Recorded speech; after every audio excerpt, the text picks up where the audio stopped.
Hello, welcome back to underKG Show. Today we got LG L70, which is the entry-level smartphone coming from LG. So let's take a look at it. It's got a receiver on the top, a VGA front-facing camera, 4.5-inch of a WVGA resolution display, back key, home key, and the menu key.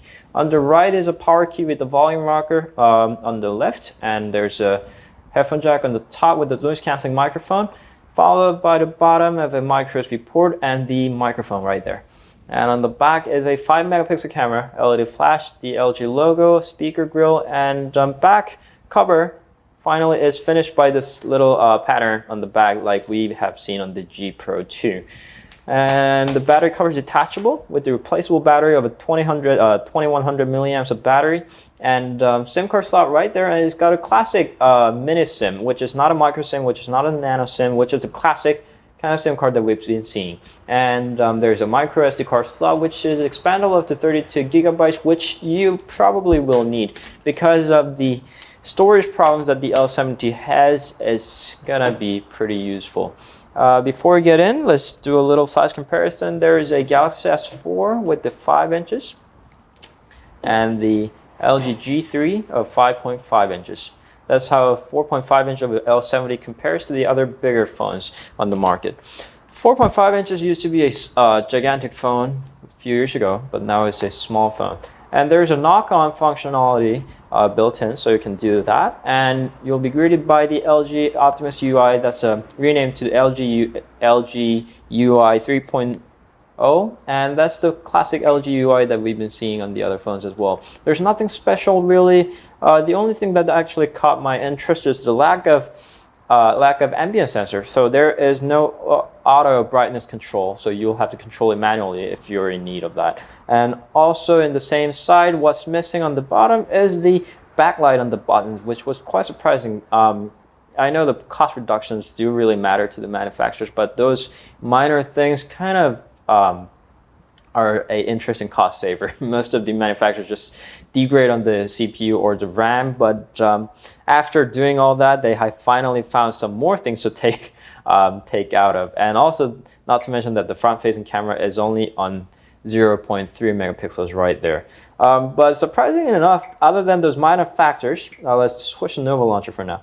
Other than those minor factors, Snapdragon 200 actually runs pretty smooth on the phones with the KitKat built in. We've dealt with a few Snapdragon 200 devices, starting with the HTC Desire 600 dual SIM and the Nokia X, which all ran on the previous platforms of an Android, that's Jelly Bean.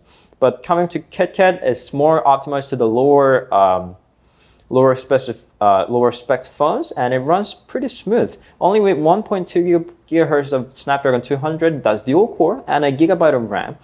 Thanks to the lower resolution and the optimization of the KitKat, whatever you do, starting from going to the web pages, it's gonna take a little bit more than it does on the high-end smartphones, but those user interactions are actually quite good. And the benchmark scores about most of the other Snapdragon 200 devices do as well, about 13,000 on the Antutu benchmark. And aside from the benchmark score themselves, this phone is very smooth and the interactions are very, very user-friendly, and I was quite surprised by that. What's disappointing here is, other than those lack of sensors and those minor disadvantages that LG gives to the entry-level smartphones, is the camera. This 5-megapixel camera, which used to be a giant number in the past, it does a very lousy job at taking photos, and not to mention that the very low spec front-facing camera, you can barely take photo. That's probably just like a conference call